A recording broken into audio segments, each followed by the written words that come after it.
Hello everyone, welcome and welcome back to my channel. Today we're doing another field trip, this time in Paris. As you might have heard, the Museum of the Marine has reopened this year, I believe earlier this year.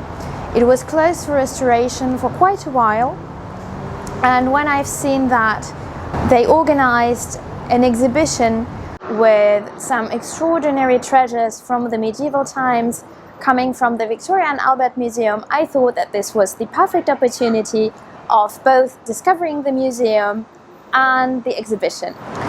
So I think what we are going to do is explore the whole space chronologically. So first of all, we are taking a stroll through the museum, which are basically apartments from the 18th and 19th century. And then hop over to the exhibition and discover everything this beautiful space has to offer. As usual, I'm going to stop throughout my tour here and comment on everything that I see and catches my attention, and comment on what I personally find striking and interesting about each object whenever I think it can be inspiring to what I do. So this is all in a context and has something to do with what I do and might interest you as well. So let's come along.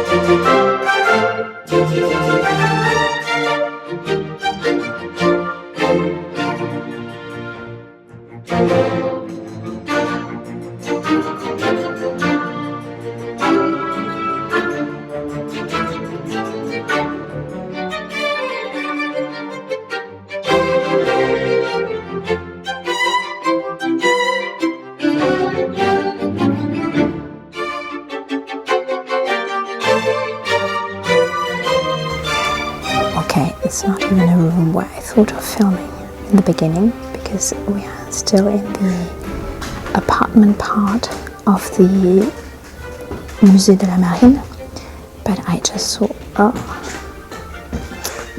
if it could just focus for a moment. So I just saw this beautiful painting, and unfortunately we don't have any explanation plates or anything, so unfortunately I don't even know what painter this is done by. I just found it absolutely stunning in the colors and the composition, because it is very simple in the composition and yet very impactful. You have a contrast between the very blue and quite vibrant sky behind the two figures and the very pinkish roses that sets a really beautiful contrast between the two. Also, what I find very interesting is that the figure at the right has a very, very pale, very whitish skin tone compared to her companion on the left. I don't know whether the camera will be able to pick it up, but I would interpret her being a goddess, because she has less of a human appearance, let's say. She is melting into the clouds which she seems to be surrounded by, and has nearly the same colors as they. So yeah, this use of subtle hinting towards what we are seeing, I found very interesting, because it helps the onlooker to understand better what we are looking at, even if you have no explanation whatsoever. But the colors alone in this painting are giving us help. Also, look at these two paintings, which are something of a trompe-l'œil. So basically paintings that create the complete illusion of real object. So it's more than just a still life. It was supposed to be hung in order to create the illusion of objects really being there, like interiors of cupboards. It was very popular in the 18th century, I believe, 18th and 17th. But I've never seen a trompe-l'œil that would just be an arrangement of flowers, dried and real flowers. So it's the first time I'm seeing it anyway, and it is so very beautiful, especially the one below where most of the flowers are really like immersed in the shadow, and you only have some petals that are catching the light and are really bright. Very, very beautiful. Honestly, I didn't think I would film as much in the apartment part of it, but this is just insane. Look at all the wallpapers in this room. It's a work of art in its own right. Look at this little scene with a sheep. And I'm just absolutely in love with the color combination here, with just the blue, the red and the white. And very bright colors, very clean colors, unmuddled, without that many different shades in between. And it just brightens the room so much. What surprises me is that in most wallpapers I've seen from this period, you have much less detail than here. You probably have the overall floral pattern, but what strikes me here is the quantity of small leaves and really tiny flowers in between those bigger arrangements, and this makes it so incredibly delicate and very, very well crafted.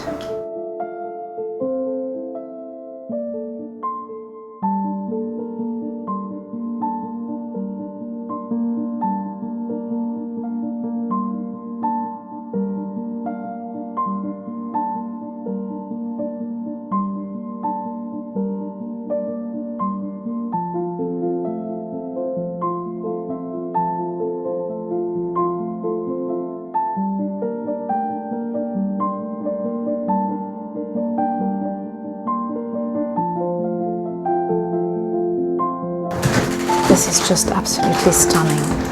It is a room which presents mirrors on all of the 4 walls, which are painted with beautiful figures all around, so that you can both admire the paintings and yourself in the mirror, and have a lie-in or a sit-in cozy little moment within this absolutely beautiful room.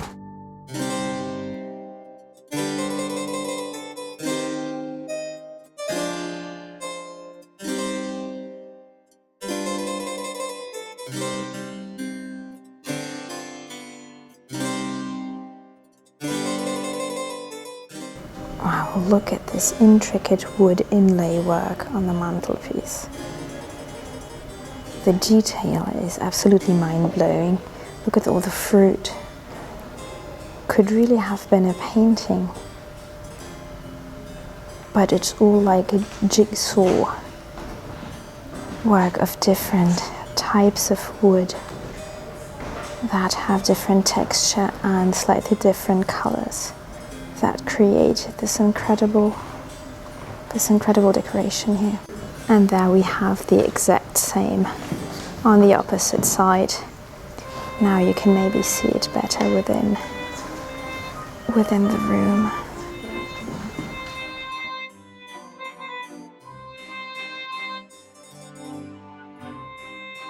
And now we're heading over to the exhibition.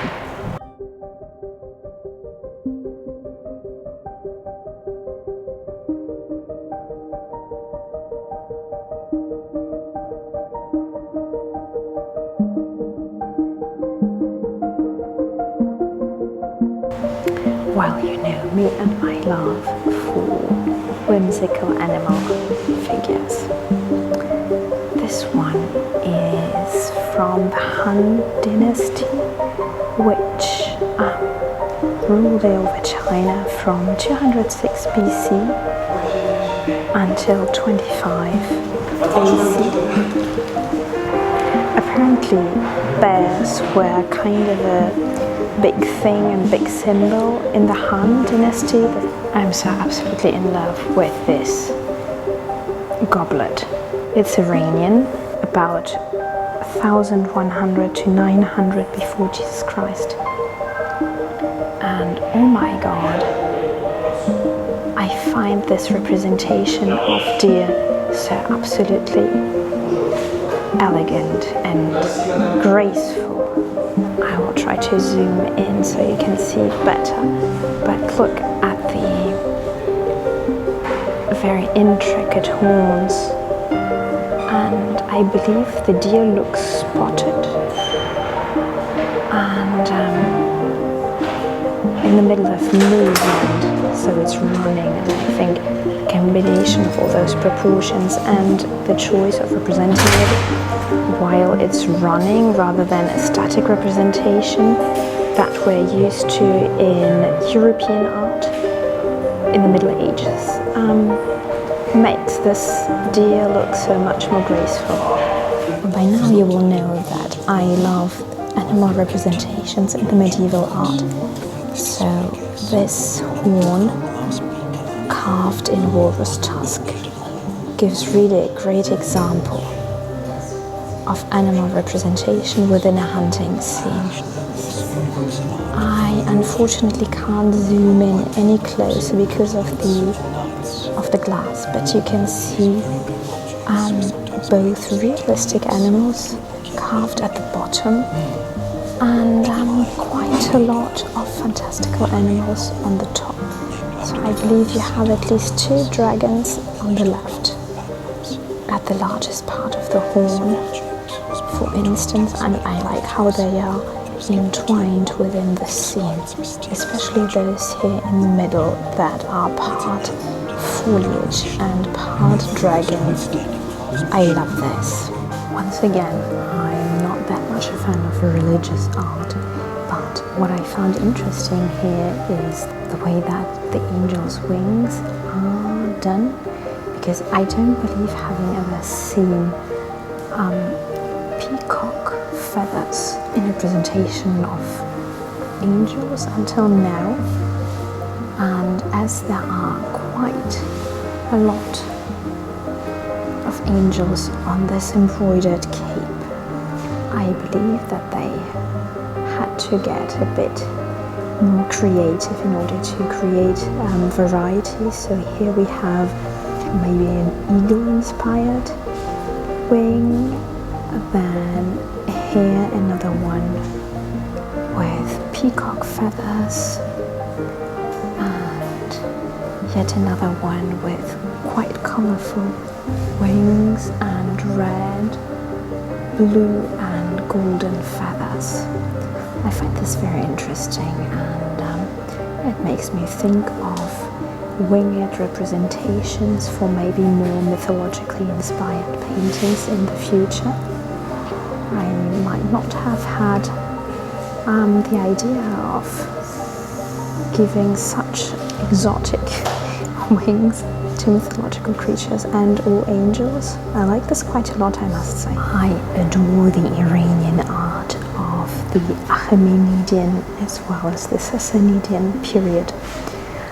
And I don't believe I've seen that many representation of women or female goddesses, or rather not goddesses but spirits, because it is a monotheistic religion. And yeah, I'm surprised to see one female representation here, and it's absolutely splendid. So female figure dancing with peacocks at her feet. Isn't she dashing?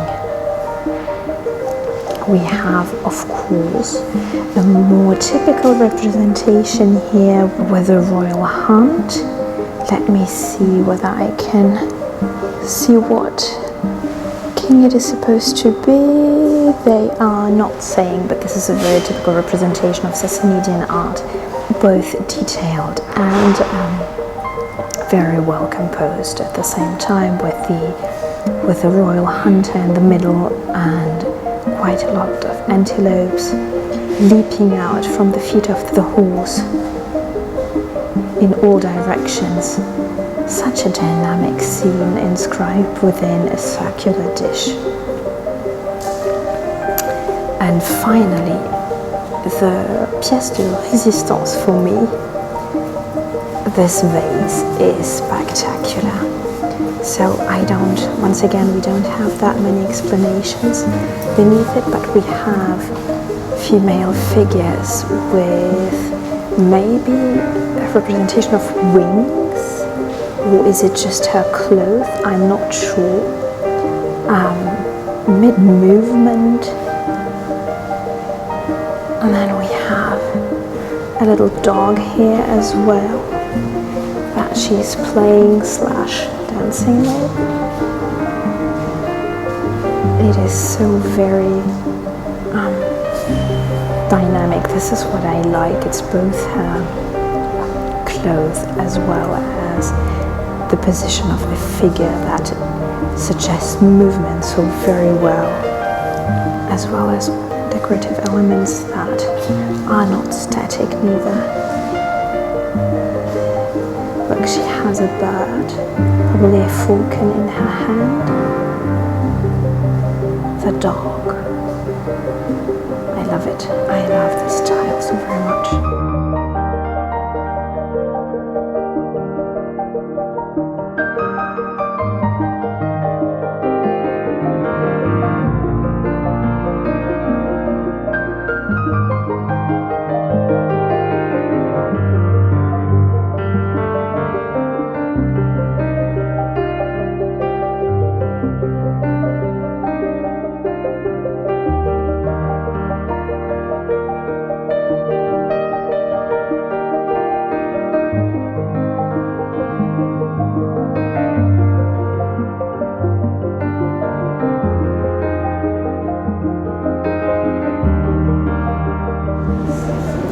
And that's it for today, guys. I hope you enjoyed coming along with me to the exhibition as well as the whole of the Museum of the Marine. I think there were quite a few very striking pieces and interiors that could be fairly inspiring. And as always, I hope to see you in my next video very soon. And in the meantime, have a very lovely morning, afternoon or evening, wherever you are. Cheers!